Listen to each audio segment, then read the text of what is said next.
ভগবানের কাছে যখন উদ্ধব জিজ্ঞেস করলেন যে তুমি যে বলছো সাধু সঙ্গ করো, তো সাধু কে?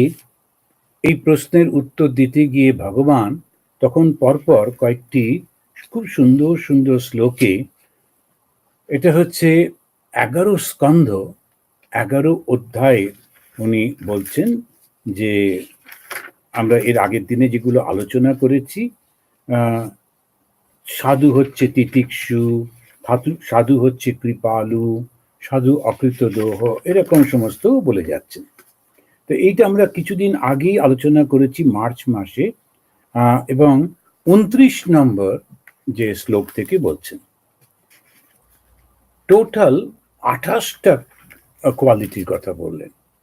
28টা সুন্দর গুণ সাধুর মধ্যে থাকতে হবে, এবং সেই 28টা গুণের মধ্যে 18টা গুণ আমরা আগের দিন আলোচনা করেছি। তা আমি আর সেগুলো বাংলায় না বলে শুধু সংস্কৃতে যেটা বলেছেন সেটাকে আমি বলছি।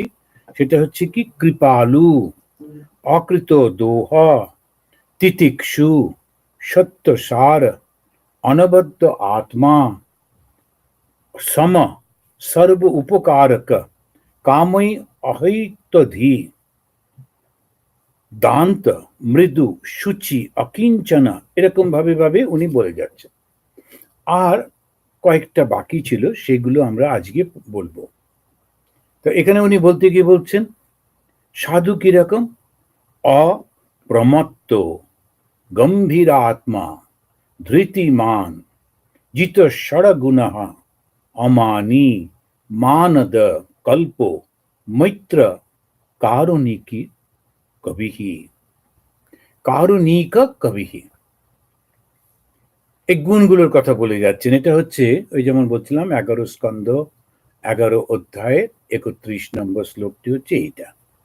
অপ্রমত্ত সাধু কিরকম হবেন? তিনি তার নিজের যে গোলটা, যে লক্ষ্যটা, সেটা সম্পর্কে সদা সচেতন, কখনো তিনি সেটা ভুল করবেন না। প্রমত্ত মানে যে ভুলে যায় না, তার যে উদ্দেশ্য, তার যে লক্ষ্য, সেটা ভুলে গিয়ে অন্য কিছু করে, সে হচ্ছে প্রমত্ত। তার মনটা চঞ্চল, এ হচ্ছে অপ্রমত্ত, কখনো এটা ভুলবেন না। তো সেইটি তিনি সবসময় করছেন, অপ্রমত্ত থাকছেন। গম্ভীর আত্মা, গম্ভীর আত্মা মানে তিনি জীবনের নানান ঘটনা দেখেও নির্বিকার হয়ে থাকেন। এই সাধুদের যে কথাগুলো বলা হচ্ছে, এটি অবশ্যই ভক্তরা তারা যখন কারুর কাছে যান, তারা এটা হয়তো একটু মিলিয়ে মিলিয়ে নিতে পারেন। যেমন ঠাকুর বলেছেন, সাধুকে দিনে দেখবি, রাতে দেখবি, তবে তাকে বিশ্বাস করবি। কিন্তু এটা আবার সাধুদের জন্য, যারা সাধু হতে আসছেন, যারা সাধু তারা হচ্ছেন, অভ্যাস করছেন, এটা তাদের জন্য খুব বিশেষ করে। কেন কি, এই গুণগুলো যদি জীবনের মধ্যে না আনতে পারি, তাহলে আমরা যারা সাধু হয়েছি, এই জীবনটা নষ্ট হয়ে গেল, ব্যর্থ হয়ে গেল। এই গুণগুলোকে তো আনতে হবে। ভগবদ গীতাতেও আমরা দেখেছি, সেখানে ওই সত্য গুণের কথা বলছেন। সেই 16 অধ্যায়ে আছে, 12 অধ্যায়ে রয়েছে। তারা প্রথমে 16 অধ্যায়ের প্রথম 3টে শ্লোকে উনি বলে দিচ্ছেন যে কি কি করতে হবে, কেমন কেমন। আর এখানে এই ভাগবতের মধ্যে যে উদ্ধব এবং ভগবান শ্রীকৃষ্ণের মধ্যে যে কথাবার্তা খুব স্পষ্ট করে বলছেন এই 28টা গুণের। প্রথম শুরু করলেন কৃপালু, তার মনটা দয়ায় ভরা থাকবে, তা নাহলে সে সাধু হতেই পারবে না। আর সাধু মানেই যে গেরুয়া পরা তা কিন্তু না, সাধু মানে হচ্ছে সৎ লোক, ভালো মানুষ। এখন যে কেউ এই 28টা গুণ যার মধ্যে থাকবে, তিনি হচ্ছেন সাধু। আর এই বলতে বলতে এসে 19 নম্বরে তিনি বলছেন, 19 নম্বর গুণটি কি? যে হচ্ছে অপ্রমত্ত। সাধু কখনো সাধন পথে অসাবধান হন না। আমার লক্ষ্য হচ্ছে ঈশ্বর লাভ। এখন সেটা করতে এসে নানান রকম হয়। আপনি লক্ষ্য করে দেখবেন চতুর্দিকে ভারতবর্ষে এখন নানান রকম চলছে, এক একটা সামাজিক, একটা রাজনৈতিক, এক একটা ঢেউ চলতে থাকে। আর যে সাধু হতে এলো, ও এলো ঘর বাড়ি ছেড়ে, বাবা মাকে কাঁদিয়ে সব কিছু করলো, কিছুদিন জবদান করছিল, কিন্তু হঠাৎ করে ওই রাজনৈতিক একটা প্রবল ঢেউয়ের মধ্যে পড়ে গিয়ে বা সামাজিক একটা উত্তেজনার মধ্যে পড়ে গিয়ে ও নিজের লক্ষ্যচ্যুত হয়ে ওর মধ্যে চলে গেল। তো সন্ন্যাসীর সেটা কাজ না, সেই জন্যে সাধু অপ্রমত্ত। এই অপ্রমত্ত শব্দটা বুদ্ধদেবও খুব ব্যবহার করতেন, অপ্রমত্ত, যে খুব সাবধানে থাকতে। আমার জীবনের লক্ষ্যটা কি, সাবধানে থাকতে হয়। আমাদের সেই মনে আছে, যখন ছোটবেলায় মানে ব্রহ্মচারী, 24-25 বছর বয়স, আমরা অদ্বৈত আশ্রম থেকে ক্যালকাটায় যে কালচারাল সেন্টারটা আছে, গোলপার্ক রামকৃষ্ণ মিশন বলা হয়, ওখানে মাঝে মাঝে যেতাম। ওখানে একজন সাধু থাকতেন। তো উনি, তখন তো আমরা ব্রহ্মচারী, সাদা কাপড় পরা, উনি আরেকজন সাধুকে দেখবেন, এই তুমি এরকম কালার্ড কাপড় পরেছো কেন? উনি নিজেও সন্ন্যাসী। ওকে, তো বলছি, মহারাজ তো আমরা সাধু। এই এটা মনে রাখবে, হ্যাঁ, আমরা সাধু বলে চলে যেতেন। খুব মজা লাগতো, কিন্তু ঠিক বলতেন, পরস্পরকে এই সাহায্যটা করতে হয়। আমি শুনেছি যে এই উত্তর কাশীতে সাধুরা যখন নিজেদের মধ্যে কথা বলেন, পরস্পরের দেখা হয়, একটু বন্ধুস্থানীয়, তখন একজন আরেকজনকে বলেন যে মহাত্মা জি দৃষ্টি সাফ হ্যায়, হিন্দিতে জিজ্ঞেস করেন যে আপনার দৃষ্টিটা পরিষ্কার তো? দৃষ্টি মানে হচ্ছে কি করতে ঘর বাড়ি ছেড়েছি সেটা মনে আছে তো? না, এখানে এই বক্তৃতা করছি, এখানে এই বই লিখছি, এখানে এই করছি, সেখানে করে করে একটা বিরাট সমাজের সমস্ত মধ্যে চলে গেলাম। তার মধ্যে গিয়ে অহংকার হলো, তার মধ্যে গিয়ে ঈর্ষা হলো, তার মধ্যে দ্বন্দ্ব হলো, তাহলে লক্ষ্যটা চ্যুত হয়ে গেল। ওই লক্ষ্যটাকে ঠিক রাখতে হবে, তার সঙ্গে যা যা আসছে ঠিক আছে, যা কাজ আমাকে দেওয়া হচ্ছে সেটা নিষ্ঠা সহকারে করছি, আর ওই চলেছি। আর খুব করে ভগবানকে প্রার্থনা করতে করতে তুমি যে ভারটা আমাকে দিয়েছো সেই ভার বহন করবার শক্তিটাও দাও। তো ওই যে সেই প্রার্থনাগুলো রয়েছে, সেই রকম করতে করতে তো অপ্রমত্ত, কখনো যেন সে এদিক ওদিক না করে। এটা সাধুদের বারবার খুব করে নিজেদেরকে এটা পড়া দরকার এবং জানা দরকার। তারপরেই বলছেন, জীবনে নানান ঘটনা প্রবাহ দেখেও ও নির্বিকার থাকে, সেজন্য তাকে বলা হচ্ছে গম্ভীর আত্মা। আমাদের যে চৈতন্য মহাপ্রভু যে ঘরটায় থাকতেন, ইয়েতে পুরীতে, ওই ঘরটার নাম হচ্ছে গম্ভীরা, তা গম্ভীর আত্মা। উনি একদম সাক্ষী, সমস্ত কত কি ঘটে চলেছে চারপাশে, কিন্তু ওনার ওদিকে কোনো কিছু নেই। উনি চুপ করে বসে আছেন, দেখছেন সবকিছু, আর ভগবানের কাছে প্রার্থনা করছেন। এ হচ্ছে গম্ভীর আত্মা। তো ওনার ঘরটার নাম ছিল গম্ভীরা। তো এই তিনি সাধু কি করবেন? ঘটনা প্রবাহের মধ্যে বয়ে যাবেন না, যেটুকু তার কর্তব্য ওইটুকুই করবেন। বিরাট কিছু একটা ন্যাশনাল ক্যালামিটি হলো, তখন তাকে বলা হলো যে তুমি গিয়ে একটু সাহায্য করো। তখন উনি যদি সংঘের মধ্যে থাকেন, সংঘ যা বললো সংঘ তাই করলেন। যদি একলা থাকেন, তখন মনে হলো আচ্ছা বেশ, যতটুকু পারি করি। সামনে একজন দুজন যাকে পেলেন, যদি ভক্তদের সহায়তা পাওয়া যায় তাদের দিয়ে যতটুকু পারলেন করলেন। কিন্তু একদম ঝাঁপিয়ে পড়ে এই করতে হবে সেই করতে হবে, কোনো প্রয়োজন নেই। সেই জন্যে গম্ভীর আত্মা। সাধু হতে হলে অত্যন্ত ধৈর্যশীল হতে হয়। এই ধৈর্যশীল হচ্ছে ধৃতিমান। ধৃতিমান মানে ধৈর্যশীল। যখন সকালে ঘুম থেকে উঠে তারপরে সেই জপ ধ্যান করা, তারপরে একটু মানে প্রসাদ টসাদ খেয়ে আবার কাজকর্ম করার আশ্রমের মধ্যে। আর সাধুর যেমন যেমন কাজ থেকে ভারতবর্ষে বা এই সমস্ত জায়গাগুলোতে, এশিয়ান কান্ট্রিজগুলোতে আমাদের অনেক সোশ্যাল ওয়ার্ক থাকে, যেমন স্কুল থাকে, হসপিটাল থাকে, কলেজ থাকে, রিলিফ ওয়ার্ক থাকে। তারপরে ইউরোপিয়ান বা এই আমেরিকান কান্ট্রিজে যেসব সেন্টারগুলো আছে সেখানে যে সাধুরা আছেন, ওদের ওইটা নেই, কিন্তু খুব বক্তৃতা করতে হয়, মানুষের সঙ্গে কথা বলতে হয়, বিভিন্ন সেমিনারে যেতে হয়, ওইটাই ওদের কাজ। তো ওখানে আমরা যেমন এশিয়াতে যে কান্ট্রিগুলো এখনো অতটা ডেভেলপ করতে পারেনি, সরকার একা পেরে উঠছে না, তাকে সাহায্য করবার জন্য স্বামী বিবেকানন্দ বলেছেন, ঠাকুর মা বলেছেন, আমরা ওটা করছি। ওটা তখন আমাদের সাধনা। আমরা কেউ সমাজ সেবক নই, আমরা সবাই কিন্তু পূজারী। তো যে মন্দিরে বসে যিনি পুজো করছেন তিনি একরকম ভাবে পুজো করছেন, আর আমরা যারা বাইরে বিভিন্ন লোকের সঙ্গে মিট করছি, কথা বলছি, স্কুলে পড়াচ্ছি, কলেজে পড়াচ্ছি, কিংবা রিলিফ ওয়ার্কে যাচ্ছি, হসপিটাল দেখছি, আমরা ওইভাবে জীবন্ত মানুষের সেবা করছি। মনটা একদম ওই তৈরি রাখতে হবে, কিছুতেই এর থেকে এদিক ওদিক যাতে না হয়। ভীষণ কঠিন, ভীষণ কঠিন। তাই খুব ধৈর্যশীল হতে হয়। মাঝে মাঝে এদেশের অনেকে আসেন এই আমাদের যে সন্ন্যাসী হতে গেলে, কিন্তু কিছুদিন পরে ধৈর্য হারা হয়ে যায়, কয়েক বছর থাকার পর ধৈর্য হারা হয়ে যায়। ওই সন্ন্যাসটা নেওয়া পর্যন্ত অপেক্ষা করতে থাকেন অনেকে, তারপরেতেই যেই গেরুয়াটা পাওয়া গেল, আর মোটামুটি একটা ট্রেনিং তো রামকৃষ্ণ মিশনের সুন্দর হয়, এই চান্টিং শিখলেন, বক্তৃতা দিতে শিখলেন, এটা ওটা শিখলেন, এবারে তিনি ওই নিজে বাইরে যেতে চাইছেন। কেন? কারণ একলা একলা থাকলে একটু নিজের মতো থাকলেন, সবাই এসে প্রণাম করছে, অহংকারটাও মোটামুটি ফিড আপ হয়, তখন ঠিকই থাকে।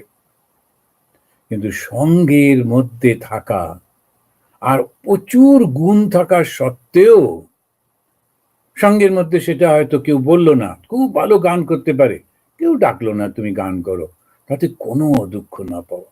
খুব ভালো বক্তৃতা করতে পারে, কেউ বললো না তুমি বক্তৃতা করো, কোনো দুঃখ না পাওয়া। কারণ এই বক্তৃতা বা গান বা লেখা বা কোনো কিছুর জন্যে আমি সাধু হতে আসিনি। আমার মূল লক্ষ্য হলো ঈশ্বরকে লাভ করা। ঠাকুর যদি আমার গান শুনতে চান, আমি একটা কোনো গাছতলায় বসে একলা একলা গাইবো। যদি ঠাকুর চান আমার এরকম করব, তখন সেরকম বই পড়ছি, নিজে আলোচনা করছি, একলা একলা বেড়াতে বেড়াতে তর্ক করছি, শাস্ত্র পাঠ করছি, অসুবিধে কি? মানুষকে শোনাতে হবে কেন? হাততালি পেতে হবে কেন? মহারাজ আপনি কি ভালো বলেন শুনতে হবে কেন? কিন্তু যখন দায়িত্ব পড়ে তুমি ওটা করবে, তখন আবার না আমি করব না, ওটাও না। যখন দায়িত্ব পড়লো এটাই তোমার কর্তব্য, ওটাই করব। কিন্তু নাম যশের আকাঙ্ক্ষা করে না। যদি 4টি মানুষের উপকার হয়, বেশ তো। আমার কথা শুনে যদি ভাল লাগে, বেশ তো। তা এখন এই যে ভাবটি রাখা, সেজন্য বলছেন ওই সকালে আমরা যেমন অনেকে মনে করি বিদেশে যারা আছেন, ওই একই রুটিন, সেই সকালবেলা ওঠা, সেই জব করা, সন্ধ্যেবেলায় জব করা, দুপুরবেলায় ধ্যান করা, এই চলছে জীবন ভোর, জীবন ভোর এক রুটিন চলেছে। তো সেই ধৈর্যটা ভীষণ ভাবে রাখতে হয়। ধৈর্যটা না থাকলে তখন ভেঙে পড়ে। ধৃতিমান সাধু 6টি গুণকে জয় করে শান্তভাবে থাকেন। 6টি গুণকে বলা হচ্ছে যে ক্ষুধা, তৃষ্ণা, শোক, মোহ, জরা আর মৃত্যু। এই 6টি ভাবকে ওই করে রাখতে হয়, একেবারে উর্মি বলে। এই 6টি ভাবে হচ্ছে উর্মি। এই উর্মিটাকে ওরা বলছেন যে এমন ভাবে রাখতে হয় যাতে কোনোভাবেই আমাদেরকে এই মনের মধ্যে এফেক্ট করতে না পারে। এই 6টি ভাবে হচ্ছে, প্রথম হচ্ছে ক্ষুধা। যেটুকু পাওয়া যায় সেটুকুই খাবো, যখন ভালো পাওয়া গেল ভালো খেলাম, আর যখন ভালো পাওয়া গেল না, যেটা পেলাম খিদেটা মেটালি হলো। এইরকম করে মনের মধ্যে একটা স্থিতি রাখতে হয়। আর সাধু সম্মান আকাঙ্ক্ষা করবে না, পেল ঠিক আছে, কিন্তু আকাঙ্ক্ষা করেন না। অমানি, এই অমানি মানে হচ্ছে তিনি কখনো ওই সম্মানের জন্য ছুটে ছুটে এটা করা ওটা করা কখনো করবেন না। যদি করেন তাহলে ঠিক ওই সাধুর গুণটা তার মধ্যে হলো না। খুব ভালো হয়তো সুন্দর বক্তা, খুব সুন্দর লেখক, খুব সুন্দর দেখতে, খুব সুন্দর গান করেন, খুব সুন্দর পুজো করেন, কত রকম থাকে, কত গুণ থাকে, কিন্তু সেটা সবটা ভগবানকে উৎসর্গ করছে। আর তা না হলে ওই যেই মানের দিকে চলে যায়, তো লোকেরা তাকে ডাকছে, করছে, ওই করছে, তার জন্য একটা ভেতরে ভেতরে তার একটা অহংকার হয়, তখন সে ভগবান থেকে দূরে হয়ে যায়, জগতের দিকে চলে গেল। নাম যশ সব কিছু এই জগতের দিকে নিয়ে যায়। তো সেই জন্য যদি আমরা স্বামী বিবেকানন্দের জীবনটা দেখি, উনি দেখব উনি কত কি করেছেন। 29 বছর বয়সে যতটা উনি মানে পাবলিক যে পপুলারিটি পেয়েছিলেন, কেউ পায়নি। একজন ভারতীয় সন্ন্যাসী যার সঙ্গে কিছু ছিল না, তখন এই রামকৃষ্ণ মিশনও ছিল না, উনিই তো তৈরি করলেন। একদম একলা, ঠাকুরের কৃপা, মায়ের আশীর্বাদে তিনি এসে এই জগৎটা জয় করলেন। সারা ভারতবর্ষের ৩৩ কোটি মানুষের মনের মধ্যে একটা স্বাধীনতার স্বপ্ন জাগিয়ে দিলেন, উৎসাহ দিলেন। যে সমস্ত নারীরা, মেয়েরা তারা ওই বাড়িতে থাকতো, পর্দার আড়ালে থাকতো, এক ধাক্কাতে জাগরণ এমন এলো, সমাজ এমন পরিবর্তন হলো, তারাও পুরুষের সঙ্গে কাঁধে কাঁধ মিলিয়ে রাস্তায় নামছেন। মনে রেখো, তুমি জন্মভূমির জন্য, মাতৃভূমির জন্য তোমার জন্ম থেকেই বলি প্রদত্ত। একটা কি শব্দ, কি কথা! একেবারে এই সমস্ত লোক জেগে উঠল, স্বাধীনতা স্বাধীনতা স্বাধীনতা সমস্ত করলেন। বড় বড় তখনকার দিনে পৃথিবীর শ্রেষ্ঠ লোকেরা এক কথায় বিবেকানন্দকে চিনত, আজও চেনে। কিন্তু বিবেকানন্দের মধ্যে ওই মান পাবার প্রবণতা কিচ্ছু ছিল না। যখন কলকাতায় তার ঘোড়ার গাড়ি, সবাই ঘোড়া খুলে দিয়ে লোকেরা সব টানছে আর বিবেকানন্দ জি কি জয় বলছে, উনি তখন তাড়াতাড়ি করে হাত জোড় করে বলছেন, খবরদার এই কথাটা বলো না। যার কৃপাতে আমি বিবেকানন্দ হয়েছি তার নামে জয়ধ্বনি দাও। এই যে ধুলো দেখছো, এই ধুলো থেকে ১০০ বিবেকানন্দ, ১০০০ বিবেকানন্দ তিনি করে দিতে পারেন ইচ্ছা মাত্রই। ভগবান শ্রীরামকৃষ্ণের জয়ধ্বনি দাও। যে সাধু ওই রকম হতে হবে, অমানি, একেবারে কোন রকম তিনি মান চাইছেনই না, খুব খুশি থাকতেন। এই যে ভাবটা, আমরা যখন স্বামীজির জীবনী পড়ি, তিনি দেশপ্রেমিক বিবেকানন্দ, তিনি অমুক সব পড়ি, কিন্তু যে সন্ন্যাসীর গুণগুলো একেবারে, এই যত ২৮টা গুণের কথা বলা হচ্ছে, ২৮টা গুণই তার মধ্যে। ভগবত গীতায় যে গুণগুলোর কথা বলেছে দেখুন, মিলিয়ে সমস্ত গুলো তার মধ্যে। এই হচ্ছে বিবেকানন্দ। তো বিবেকানন্দকে যখন আমরা সন্ন্যাসী রূপে দেখি, তখন প্রত্যেকটি গুণ তার মধ্যে ওই ফুটে উঠছে। তিনি অন্যকে যথাযথ মর্যাদা দেন, এটা আবার একটা খুব, অন্যকে যে যেমন আছে তার সঙ্গে কিন্তু খুব মর্যাদা দিয়ে তিনি কথা বলেন। কখনো কাউকে অপমান করেন না, কখনো কাউকে নিচু করার চেষ্টা করেন না। তো আমরা আলোচনা করছি সাধু কে। এই প্রশ্নটি উদ্ধব করেছিলেন ভগবান শ্রীকৃষ্ণকে। ভগবান শ্রীকৃষ্ণ তিনি বলেছিলেন, তুমি সাধু সঙ্গ করো। শুধু শ্রীকৃষ্ণ না, আমাদের এই ভারতীয় সমাজের মধ্যে দেখবেন সর্বত্র সাধুর গুণগান করা হচ্ছে। সৎসঙ্গত্বে নিঃসঙ্গত্ব, এরকম ভাবে সৎসঙ্গের কথা বলা হচ্ছে। সাধু সঙ্গ করো, ভগবান শ্রীরামকৃষ্ণদেব বলছেন সাধু সঙ্গ। প্রথম একেবারে নির্জন বাস, বিচার, প্রার্থনা, এভাবে 4টে উনি স্টেপের কথা বলছেন। প্রথম সাধু সঙ্গ। সুতরাং এইটা খুব ভালো করে জানা দরকার, সাধু কে। এই সাধুটি কে জানতে পারলে তখন যারা সাধু হতে চান তাদের কাছে ওইগুলোই তো ফলো করতে হবে। এই এই এই এই গুণগুলো আমার মধ্যে জেগে উঠছে কিনা, আর যদি না হয় তো আমাকে এই গুণগুলো অভ্যাস করতে হবে এবং এই গুণগুলোর মধ্যে দিয়ে নিজেকে তৈরি করতে হবে, সাধু হব। আমার মনে আছে অনেক দিন আগে, তখন আমি এই সবে ব্রহ্মচারী, 1976-77, তখন আমি একটা গল্প লিখেছিলাম, মা আমি সন্ন্যাসী হব। যখন প্রথম দিকে তো, মা আমি সন্ন্যাসী হব বলে একটা গল্প লিখেছিলাম।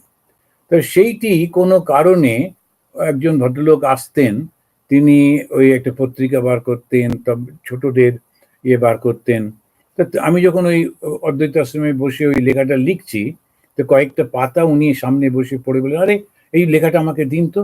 প্রায় জোর করে নিয়ে গেলেন, কিন্তু ওই লেখাটা ছোটদের বইতে বার না করে, শুকতারা বা কিছুতে বার না করে, তো উনি দিয়ে দিলেন ওই একটা বড়দের বই থাকতো ওদেরই, শুকতারা পাবলিকেশনে, আর একটা কি যেন বার করতেন, ভুলে গেছি। তো ওরা ওই বইটাতে, এবারে ওই বইটা বড়রা পরে সকলে জেনেছে। এবার একজন বয়স্কা মহিলা, ওই নামটা আমি অন্য কিছু দিয়েছিলাম, একটা সুইডো নামের ছিল, তখন ব্রহ্মচারী তো পাবলিশ করা উচিত ছিল না। তো উনি এসে, ভদ্রমহিলা এসে আমার সামনে বসে কথা বলতে বলতে বললেন যে, বাবা তোমরা কিভাবে সাধু হলে, তুমি কি করে করলে, এসব জিজ্ঞেস টিজ্ঞেস করছেন, খুব মায়ের মতো। তারপরে বলছেন, জানো আমি একটা গল্প পড়লাম, বলে ব্যাগ থেকে ওই বইটি বার করলেন, করে ওই আমারই ওই গল্পটা বের করে আমাকে, তখন আমি জানতে পারলাম যে ওখানে পাবলিশ করেছে, আগে আমি জানতাম না। তো এখানে দেখো এ কিরকম সুন্দর লিখেছে বলে ইত্যাদি। ওখানে আমি লিখেছিলাম যে আমি সাধু হতে চাই বলে একটা কাল্পনিক কনভারসেশন একটা ট্রেনের মধ্যে এটা করছিলাম। তো সাধুকে ভালোবাসায় ভরা মনটা, সবাইকে ভালোবাসে, একজনকে দুজনকে বাড়ির লোকদের তা না, সবাইকে ভালোবাসে, কিন্তু সঙ্গে সঙ্গে একেবারে নিষ্প্রিয় হয়ে থাকে ইত্যাদি ইত্যাদি। তখন যে এই ভাগবত পড়েছিলাম তা না, আমার মনের মধ্যে থেকে যেমন যেমন এসেছিল কল্পনা করে করে লিখেছিলাম। এইখানে দেখছি ভগবান শ্রীরামকৃষ্ণ তিনি ওই সকলকে মান দিচ্ছেন, যে আসছে তাকেই মান দিচ্ছেন। এমনকি ভয়ঙ্কর অহংকারী গিরিশচন্দ্র ঘোষ যখন ঠাকুরের কাছে এলেন, তখন ঠাকুর প্রথমে হাত জোড় করে নমস্কার করেন। গিরিশ ঘোষ, না আচ্ছা নমস্কার টমস্কার কি করব। তারপরে ওনার মনে হলো আমি তো ব্রাহ্মণের, এরকম একজন ব্রাহ্মণ, আর আমি তো অব্রাহ্মণ, আমাকে প্রণাম করছেন, তাহলে এই প্রণামটা ফিরিয়ে দেওয়া উচিত। উনিও তখন এমন করে হাত জোড় করলেন। ঠাকুর তখন আবার হাত জোড় করে খুব মাথাটা নিচু করে করলেন। গিরিশ ঘোষ দেখলেন তো মহা মুশকিল, উনিও মাথাটা নিচু করে করলেন। ঠাকুর মাটিতে মাথা ঠেকিয়ে একদম হাঁটু গেড়ে বসে মাটিতে মাথা ঠেকিয়ে প্রণাম করলেন। গিরিশ ঘোষ বললেন এ তো মহা মুশকিল, এ তো ব্রাহ্মণ থামে না। উনিও তখন ওই হাঁটু গেড়ে বসে ওই অহংকারী গিরিশ তার অহংকারটাকে দূর করলেন। করার সঙ্গে সঙ্গে ওই গিরিশ তখন একদম পাল্টে গেল। অহংকারটাই তো আমাদেরকে ভগবানের থেকে দূর করে দেয়। যেই অহংকারটা সরে যাচ্ছে, গিরিশ তখন অন্য মানুষ হয়ে গেলেন। আজকে আমরা ওই গিরিশচন্দ্রের কথা ভগবান শ্রীরামকৃষ্ণের সঙ্গে আলোচনা করি, বিবেকানন্দের নামের সঙ্গে গিরিশ ঘোষের নাম উচ্চারিত হয়, ভেবে দেখুন তো। কিন্তু কেন করি? ওই শ্রীরামকৃষ্ণ ওর মধ্যে থেকে অহংকারটা দূর করে দিলেন। কিভাবে? উনি নিজে ওকে মর্যাদা দিলেন, দেবার পরই ও শিখলো এবং ওর সেটি করতে লাগলো। ওর মধ্যেও ভক্তি ছিল, সেই জন্য পারলো। এখন এই যে মান দেওয়া, অন্যকে মান দেওয়া, সম্মান দেওয়া, এটা একটা অসাধারণ জিনিস। সত্যি সত্যি ভাবে তাকে সম্মান করা। না না, আপনারা এসছেন, বসুন, কখনো কোনো কিছুতে অপমান করতে নেই, মানুষ যেন দুঃখ না পায়। কেন দুঃখ? ওটা কিন্তু মানুষ না, ও তো ভগবান না, ও জানে না। কিন্তু যেমনই আসুক, যে যেমন, তার সঙ্গে সুন্দর করে এই মান দিতে হয়। তো এই মানদা আরেকটি অদ্ভুত গুণ সাধুর থাকে, তা হলো সুন্দর করে অন্যকে ধর্ম কথা বোঝানো। সেটা বলতে কি বলছেন? কল্পহ। এই কল্প শব্দটা ব্যবহার করতে, তার অর্থ দিতে গিয়ে বলছেন যে সুন্দর করে ধর্মটাকে অন্যকে বোঝাবার ক্ষমতা। তার মানে সে নিজেও বুঝেছে, নিজে না বুঝলে সে অন্যকে ভালো করে বোঝাবে কি করে? নিজে যে জানে না, সেই তখন খুব মুশকিল করে ফেলে। আমাদের একজন সাধু খুব মজা করে করে বলতেন, আমরা অদ্বৈত আশ্রমে যখন সব রাত্রিবেলা খাবার পর পাঠ হতো, পাঠের পর হচ্ছে সিনিয়ররা আস্তে আস্তে উঠে যেতেন, আমরা একটু যারা মোটামুটি একই বয়সী সব বসে খুব গল্প টল্প হতো, কারণ সারা দিন ওইরকম তপস্যা চলছে। তারপরে একটুখানি সন্ধ্যেবেলা রিল্যাক্সড, হ্যাঁ, হাফ অ্যান আওয়ার 40 মিনিট, তারপরে আবার যে যার নিজের ঘরে ঘরে চলে যেতেন। তো ওই সময় একজন মহারাজ কি একটা প্রসঙ্গ উনি বলেছিলেন, if you can not make them convince, confuse them. মজা করে বলছিলেন, যদি তুমি ওদেরকে তুমি বোঝাতে না পারো, তাহলে একটু গোলমাল করে দাও, কনফিউজ করে দাও, এরকমটা কিছু মজা করে বলেছিলেন। এই যে কনফিউজ করে দিচ্ছে চতুর্দিকে, যদি আমরা দেখি যে ধর্ম নিয়ে একজন আরেকজনকে, আর সবাই কথা বলছে, সবাই কথা বলেন কিচ্ছুটি না জেনে, কোনো ধর্ম পালন না করে ধর্ম সম্পর্কে কথা বলতে সকলেই খুব উৎসাহ। আমাদের এই আমেরিকায় দেখেছি একটা অসুবিধে প্রায় হয়, কিছু কিছু ইন্ডিয়ান আছেন, তারা ধরেই নেন যে যেহেতু ইন্ডিয়ান, তারা হিন্দু ধর্মটা পুরো জানেন, এবং যখনই কোনো আমেরিকান বা ইউরোপিয়ান কেউ আসেন, তখন তারা ওদেরকে কিচ্ছু না জেনেই এটা সেটা নানা রকম বলতে থাকেন। আর এই বেদান্তের কথা বলতে খুব সুবিধে, আয়াম আত্মা, নিজেও জানে না, যাকে বলছে সেও বুঝছে না, কিন্তু খুব করে বলেন টলেন, একটু খুবই গোলমাল হয়ে যায়। কিন্তু না, এটা সাধুর গুণ। সাধু নিজে ধর্মটা এত সুন্দর বুঝেছে, সেই কারণে সে অন্যকেও সোজাসুজি বোঝাতে পারে। এবারে ঠাকুরের কথা দেখুন, ঠাকুরকে যে প্রশ্ন করে, ওই তো ঠাকুর ভগবান স্বয়ং, কিন্তু তবু যদি সাধু হিসেবে দেখি, তখন দেখব তিনি ধর্মটা কি সুন্দর করে বোঝাচ্ছেন, একটু অসুবিধে হচ্ছে না। শ্রী শ্রী মা দেখুন, একদম স্কুলেই যাননি, ঠাকুর তো তবু একটু পাঠশালা পর্যন্ত গেছিলেন, মা তো স্কুলেই যাননি, বই পড়তে দিত না, তথাপি মাকে যখন যেটা জিজ্ঞেস করা হচ্ছে একদম সোজা করে, কেন ওটা তো উনি জানেন। ওই জন্য সাধুর গুণ হচ্ছে কল্প।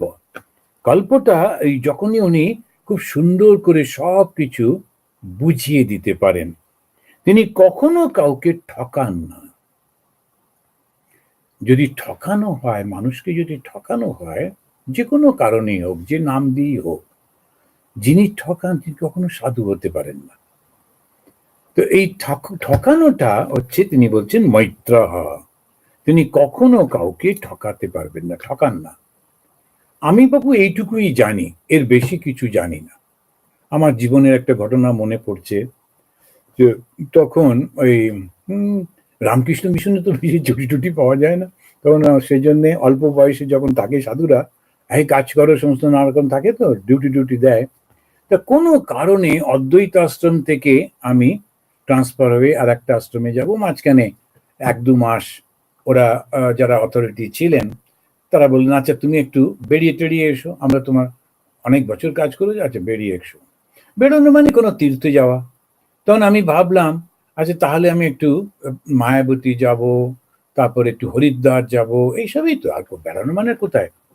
তো ওই রকম ঠিক করা হলো। এদিকে রামকৃষ্ণ মিশনে হচ্ছে সকালবেলায় বললেন তুমি যাও না, সব বেরিয়ে এসো। তারপরেই হঠাৎ একটা কোনো কাজ এসে গেল, বলে আচ্ছা ওই ছেলেটা তো ফাঁকা আছে, ওই সাধুটি দাও ওকে দিয়ে। এখন সেরকম থাকে, তো সবাই যারা অল্প বয়সী থাকে ওরা তাড়াতাড়ি করে একটা টিকিট কেটে কোথাও চলে যায়। ও আচ্ছা চলে গেছে, আচ্ছা যাকে আর একজন কাউকে বলে। তখন সেজন্য আমাকে অন্য সবাই বুদ্ধি দিল, তুমি আর দেরি করো না, ছুটি যখন পেয়েছো বেরিয়ে পড়ো এক্ষুনি, বেশি দিনের ছুটি না। তো আমি, একজন ভদ্রলোক ছিলেন, তাকে বললাম একটা টিকিটের ব্যবস্থা করা যায়। বলুন মহারাজ আপনি চিন্তা করবেন না, এই যে আমাদের স্পেশাল ট্রেনগুলো তখন ওই শুরু হয়েছিল, ওই ক্যালকাটা থেকে দিল্লি, দিল্লি ক্যালকাটা করতো রাজধানী এক্সপ্রেস। রাজধানী এক্সপ্রেসে আমার মামা হচ্ছেন ওই রাজধানীতে একজন বোধহয় একজন ইয়ে থাকেন, ম্যানেজার মতো, সব দেখাশুনো করে। তো উনি ওইটা, সুতরাং ওকে বললে একটা ব্যবস্থা হয়ে যাবে। তো আমরা তাড়াতাড়ি করে ছুটে গেলাম। ওই যেদিন আমি ওকে মহারাজ বললেন যে তুমি যেতে পারো, আমি প্রণাম টনাম করে ওই দিনই বেরিয়ে স্টেশনে এসে রাজধানীতে খোঁজাখুঁজি, ওই ভদ্রলোক আমাকে নিয়ে মাথা খুঁজছেন। সেই দিনই ওর মামা আসেনি, তার বদলে আর একজন এসছেন ওই মামারই জায়গায়। তখন তাকে গিয়ে এই ভদ্রলোক বলছেন, উনি আসেননি আজকে? বলছেন না, ওনার জায়গায় আমি এসছি। তখন বলছেন, আমি আসলে ওনার ভাগ্নে, উনি আমার মামা হন, আমি এই স্বামীজিকে, বেলুড় মঠের স্বামীজিকে নিয়ে এসছি, এইটা বলে যে মামাকে বলবো নিয়ে যাবেন। স্যার আপনি একটু ওনাকে নিয়ে যান, আমি কথা দিয়েছিলাম, আপনি একটু ওনাকে নিয়ে যান, আপনার খুব মঙ্গল হবে। তো ভদ্রলোক খুব মজার। তো উনি বললেন, কি স্বামীজি? তখন আমি সবই সন্ন্যাসী হয়েছি, বেশি তো তখন বয়স না। তখন আমার দিকে তাকিয়ে বলছেন, কি মহারাজ আপনাকে নিয়ে গেলে আমার মঙ্গল হবে? আমি বললাম, আপনার হবে কিনা জানি না, কিন্তু আমার তো হবে। কেন কি, এখন যদি আপনি না নেন, তার টিকিটও সেরকম ভাবে পাচ্ছি না, তো খুব অসুবিধে হয়ে যাবে, আবার ফিরে যেতে হবে, করতে হবে নানা রকম, তো আমার মঙ্গল হবে। তো খুব হো হো করে হাসলেন, মাঝ বয়সী লোক ছিলেন, খুব হেসে বললেন, বাহ এইটা আমার খুব ভালো লেগেছে, একদম ঠিক, হ্যাঁ আপনার তো হবে, চলুন তাহলে আমারও হবে। বলে উনি ওনারই কম্পার্টমেন্টে নিলেন, টিকিটের ব্যবস্থা করলেন, করে টরে নিয়ে ঠিক গেলেন। কোনো রকম ঠকানোর ব্যাপার নেই, আমি পারবো সেরকম তো কোনো কিছু না, সোজাসুজি, একেবারে কখনো অ্যাম্বিগুইটির মধ্যে যেতে নেই। তো আমি এটা করছি, আমি সেটা করছি, এরকম কত মানুষের কত ভক্তি থাকে, যতটুকু ক্ষমতা বাপু সেটা করতে পারে। আমাদের ক্ষমতা, অন্তত আমার ক্ষমতা, প্রার্থনা করা। তো কেউ এসে কিছু বললো, ঠাকুরকে প্রার্থনা করলাম, এই পর্যন্ত। এই জিনিসটি হচ্ছে, যদি কখনো যেন ভুল করেও ওই সবাই এসে বলছে বলে লোককে ঠকাতে নেই, কিন্তু ওই ফাঁদে পড়ে যায় মানুষ। সেই জন্য অনেকটা জীবনে অনেকটা পথ এসেছিলাম। সন্ন্যাসী হওয়া মানে চারটিখানি কথা না। এই যে 84 লক্ষ বার জন্মের পর মানুষ জীবন, আর সেই মানুষ জীবনের পরে সন্ন্যাসের জীবন মানুষের মধ্যে শ্রেষ্ঠ। কেন? সবাই ভোগ করতে চায়, আর আমরা সেই ভোগটাকে ত্যাগ করতে চাই। এই চারটিখানি কথা ভীষণ শক্তি লাগে মনের মধ্যে। ওই অবস্থায় আসার পর আবার যদি প্রলোভনের মধ্যে পড়ে যাই, কে এসে প্রণাম করছে, মহারাজ আমার মাথায় একটু হাত দিন, তার দিন করছে, কিন্তু সেটা যার ক্ষমতা আছে তিনি করতেই পারেন। কিন্তু আদারওয়াইজ ক্ষমতা নেই তবু লোক দেখানোর জন্য কখনো করতে নেই। তো সেই জন্য উনি বললেন যে কখনো ঠকান না, এটা হচ্ছে মৈত্র। আর একটা ঘটনা মনে পড়ছে, তখন আন্দামানে ছিলাম। আন্দামান ছোট ছোট দ্বীপ, তো প্রায় 26টা দ্বীপে লোক থাকে, কিন্তু আদারওয়াইজ 500টার মতো দ্বীপ আছে বোধ হয়, যত মনে পড়ে। 500 আইল্যান্ডস, 26-27টার মতো দ্বীপে লোকেরা থাকে। একটা দ্বীপে গেছিলাম, ছোট দ্বীপ। তো সেখানে সকালবেলায় উঠে এমনি হাঁটছি, তখন কয়েকজন একটি গ্রামবাসী আমাকে দেখে, তারা পূর্ব বাংলার লোক, ওখানে গিয়ে তারা আছেন, খুব ভালো। তাকে ডাকলেন আমাকে, খুব ভক্তি, মহারাজ আসুন একটু দুধ খান, সকালবেলায় আমার সাধু দর্শন ইত্যাদি। বেশ ঠিক আছে, তো 1 কাপের দুধ দিলেন। তারপরে যখন চলে আসবো আমাকে বলছেন একটু দয়া করবেন। কি হলো? আমার এই আম গাছটা, এতে ওই ফুল হচ্ছে, তারপরে ছোট ছোট আমের ফলও হচ্ছে, তারপরে সব ঝরে পড়ে যাচ্ছে, কিছু একটা অসুবিধে হচ্ছে। আপনি কি একটু স্পর্শ করে দেবেন? সাধুর স্পর্শে যদি আম গাছটা ভালো হয় তাহলে ফসল হবে ইত্যাদি। আমি বললাম অবশ্য অবশ্য আমি গাছটা স্পর্শ করে দেব, কিন্তু আপনি একটু হর্টিকালচারের সঙ্গেও যোগাযোগ করুন। হর্টিকালচার যারা ওই ফল টল নিয়ে রিসার্চ করে, তারা এসে দেখে টেকে বলতে পারবে যে কি স্প্রে করলে, কি ওষুধ দিলে এই ফলগুলো ভালো হবে। আপনি এই লোকাল হর্টিকালচার ওদের একটু ডাকুন, ওরাও এসে যা একটা স্প্রে ট্রে করে টেরে দেবে। আচ্ছা বেশ, তো আমিও একটু চুইয়ে দিচ্ছি, তাতে অসুবিধে কি? তা আমি গিয়ে ওর বিশ্বাস যখন সেটা ভাঙলাম না, আমিও গিয়ে আম গাছটা একটু স্পর্শ করলাম, ঠাকুরের নাম করলাম, কিন্তু সঙ্গে সঙ্গে ওকে বললাম একটু বৈজ্ঞানিক ভাবে তুমি চেষ্টা করো, কোনো ঠকানোর মধ্যে কখনো যেতে নেই। আর সাধুর মন করুণায় ভরা থাকে, কারণিক। উনি বলছেন যদি সাধু যদি তার মধ্যে যদি করুণা না থাকে, তাহলে আর কার মধ্যে থাকবে? সেই জন্য শুধু যে পোশাক পরলে সাধু হয় তা কিন্তু না। সাধু হচ্ছেন যার এই সমস্ত গুণগুলো রয়েছে। যে করুণায় ভরা হৃদয় যদি না হয় তাহলে কি লাভ? ওই স্বামী বিবেকানন্দের কথাটা বোধহয় বলেছিলাম, যে যখন গিরিশ ঘোষকে স্বামীজি বললেন তুমি বেদান্ত টেদান্ত কিছু পড়লে না, গিরিশ ঘোষ বললেন আচ্ছা নরেন, তোমার বেদান্ত কি বিধবা চোখের জল মোছাতে পারে? তোমার বেদান্ত কি এই অনাথ শিশুর মুখে হাসি ফোটাতে পারে? ইত্যাদি ইত্যাদি। উনি তো খুব সুন্দর সেই, তখন স্বামীজি কথাগুলো শুনে কাঁদতে কাঁদতে উঠে চলে গেলেন। উনি শাস্ত্র পড়াচ্ছিলেন ব্রহ্মচারীদের, সাধুদের। তখন উনি বলছেন দেখো, এই তোমাদের গুরুদেবকে, এই বিবেকানন্দকে আমি শুধু ওই বাগ্মী আর বিখ্যাত লোক বলে ভালোবাসি না, ভালোবাসি কেন? ওর হৃদয়টার জন্য। দেখলে কিরকম হৃদয়, এই হচ্ছে সাধুর হৃদয়। শুনে সে কেঁদে ফেলছেন, চোখের সামনে দেখেননি, কিন্তু দুঃখের কথা শুনে থাকতে পারছেন না। হচ্ছে ঠিক ঠিক সাধু হচ্ছেন এইরকম, যখনই কারোর দুঃখ হয়, কষ্ট হয়, ওদের মনের মধ্যে ঝড় ওঠে, তখন খুব প্রার্থনা করেন যে ঠাকুর তুমি রক্ষা করে, মানুষগুলো বড় কষ্ট পাচ্ছে। তো এই করুণা একেবারে থাকে। আর তিনি স্রষ্টা ও সৃষ্টির তত্ত্ব একদম সত্য জানেন।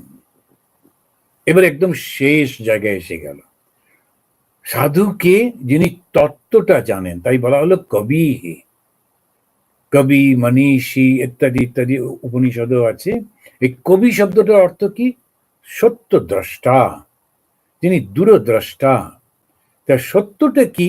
সত্য হচ্ছে ঈশ্বর ছাড়া তো কিছু নেই, যা কিছু দেখছি ঈশ্বর ছাড়া তো কিছু নেই। যখনই কোনো কিছু হয় তখন সাধুদের কাছে প্রশ্ন আসে, আচ্ছা ঈশ্বর যদি এত দয়ালু তাহলে এরকম কষ্ট দিচ্ছেন কেন? এই যে এখন একটা যুদ্ধ চলছে দেশে, এই পৃথিবীর মধ্যে, সেই যুদ্ধ নিয়ে প্রায়ই প্রশ্ন করছেন অনেকে।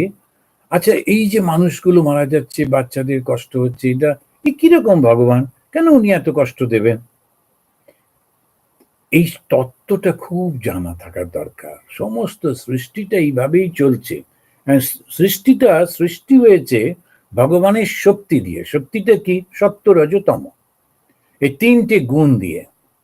যখনই ওই তমগুণটা বেশি হয়, আমরা কি জানি যে পূর্বজন্মে কি ছিল, ওই লোকগুলো ঠিক ওই রকম জায়গায় একটা গেল, সেখানে ওদের সবাই একসঙ্গে কষ্ট পেল, কিভাবে কি হচ্ছে আমরা কি করে জানবো? কিন্তু এটা জানি সমস্ত কিছু হয়ে চলেছে ঈশ্বরের নির্দেশে। সেটা যে যাই বলুক, যতই তর্ক বিতর্ক করুক, যুক্তি দিক, বিজ্ঞানের দৃষ্টিতে এটা নয় সেটা নয় বলুক, কিন্তু ওই ভগবান শ্রীরামকৃষ্ণ যেমন বলছেন যে তার ইচ্ছা না হলে একটা শুকনো পাতাও পড়বে না। তা এইটাই হচ্ছে যে তত্ত্বটা উনি জানেন। তা তিনি শ্রেষ্ঠ সাধু, যিনি সদা সর্বদা ঈশ্বরের চিন্তায় ডুবে থাকেন, যার মন প্রাণ অন্তরাত্মা ঈশ্বরে গত হয়েছে, তিনি হচ্ছেন এই ঠিক ঠিক সাধু। আমরা এই 28টা গুণের কথা পেলাম। এই 28টি গুণ যদি আমরা শুধু সংস্কৃতটাকে আর একবার মনের মধ্যে ঝালিয়ে নেবার জন্য পড়ি, তো সেটা হচ্ছেন কৃপালু, অকৃত দ্রোহ, তিতিক্ষু, সত্যসার, অনবদ্য আত্মা, সমহ, সর্ব উপকারক, কামই অহৈত তধি, দান্ত, মৃদু, শুচি, অকিঞ্চন, অনীহ, মৃতভুক, শান্ত, স্থির, মৎস্মরণ, মুনি, অপ্রমত্ত, গম্ভীরাত্মা, ধৃতিমান, জিত ষড়গুণ, অমানি, মানদ, কল্প, মৈত্র, কারুণিক, আর একদম শেষটা হচ্ছে কবি। তখন একজন এসে মাকে প্রশ্ন করছেন, আচ্ছা মা, এতদিন ধরে ভগবানকে ডাকছি, তো কই ঈশ্বর লাভ তো হলো না। তখন মা বললেন, ঈশ্বর লাভ করলে কি তোমার শিং বেরোবে? ঈশ্বর লাভ করলে তোমার কি মাথায় দুটো শিং বেরোবে? তা তো নয়, ঈশ্বরের মনটা পাল্টে যাবে। তখন এই মনটা এমন হয়, তখন সব কিছুর মধ্যে রয়েছে অথচ কোনো কিছুর মধ্যে নেই। মান অপমান সব সমান মনে হয়। কিছু কিছু সময় না বুঝে লোকে কিছু কিছু কমেন্ট করে, ও আপনি তো এরকম, আপনি মুখের উপরেই বলে, কিন্তু তখন আচ্ছা বলছি ঠিক আছে, আমি তো জানি এরকম নই, আমি জানি কখনো এইগুলো আমি করিনি, ওই রকম কার কাছে শুনেছে কি বলছে, যাকে ঠিক আছে। এখন এই যে ভাবগুলো যত এই গভীরতা আসে আধ্যাত্মিক জীবনে তত আসে। এই করতে করতে একটা অবস্থা আসে যখন এই জগৎটা চোখের সামনে খেলার মতো মনে হচ্ছে, কতজন কত কি করছে, সব করে চলেছে। ওই স্বামীজির শেষ কথাটা মনে আছে? স্বামীজি বলছেন, যাই প্রভু যাই, মৃতের সৎকার মৃতেরা করুক। এত বড় তো বেদান্তি। তো উনি জানেন এই জগৎটা একটা মিথ্যা কল্পনা মাত্র। এখন বললে তো আমরা বুঝবো না, কারণ এই জগৎটা আমার কাছে ভীষণভাবে সত্য। এখন যদি বলি এটা মিথ্যা, কিন্তু কে মানবে? কেউ তো মানবে না, মানা সম্ভব না। আমি নিত্য দিন দেখছি জগৎটাকে, আমি মানবো কি করে যেটা মিথ্যা? তা তো হতে পারে না। এই জগৎটা সত্য বলে ভীষণভাবে মনে হয়, আর তাই তো প্রাণপণে চেষ্টা করি, খুব ভালো জায়গায় একটা জমি কিনতে হবে, সেখানে দামি একটা বাড়ি বানাতে হবে, সুন্দর সুন্দর ঘর, দামি দামি আসবাবপত্র, সমস্ত করবো টরবো, তারপরে থাকবো সেখানে গিয়ে আমার সমস্ত আত্মীয় বন্ধুদের নিয়ে, ছেলে মেয়েদের নিয়ে, খুব একেবারে। এসব করতে করতে ঠাকুর না করুন হঠাৎ করে যখন হলো, তিনি চলে গেলেন। তা কি হলো লাভটা? কে থাকলো সেখানে? কে ভোগ করলো সেখানে? বুঝতে পারলেন না। কিন্তু ওই একেবারে আবার সেই আত্মাটা, অতৃপ্ত আত্মা, এখনো বাসনা সম্পৃক্ত, আবার সেই জন্ম নিচ্ছে, আবার শুরু করছে, করেই চলেছে, করেই চলেছে। এবার যেই বোঝা গেল এই খেলাটা এইরকমই, তা আমার ঠাকুর দাদার বাবাও এরকম করেছিলেন, ঠাকুর দাদাও একই, বাবাও এরকম করেছেন। তো দেখছি যে ওই সেই জন্ম মৃত্যু জরা ব্যাধি চক্রের মধ্যে শুধু ঘুরেই চলেছে, ঘুরেই চলেছে। আর শুধু সামনে একটা লোভ দেখানো রয়েছে, মান মর্যাদা সম্মান, এই সমস্ত নানান রকমের ওই টোপগুলো সামনে ঝোলানো রয়েছে। কে দেবে আমাকে সম্মান? আমাকে সম্মানটা কে, কারা দিচ্ছে? তারাই বা কারা? যারা আমার নিন্দা করছে তারাই বা কারা? তারা কতটা ভালো? এই জন্য সেই যীশু খ্রিস্টের গল্প আছে না, যে যখন কেউ পাপী তাকে সব পাথর ছুঁড়ে মারো, তো খুবই নিষ্ঠুর প্রকৃতির মানুষ তো সব।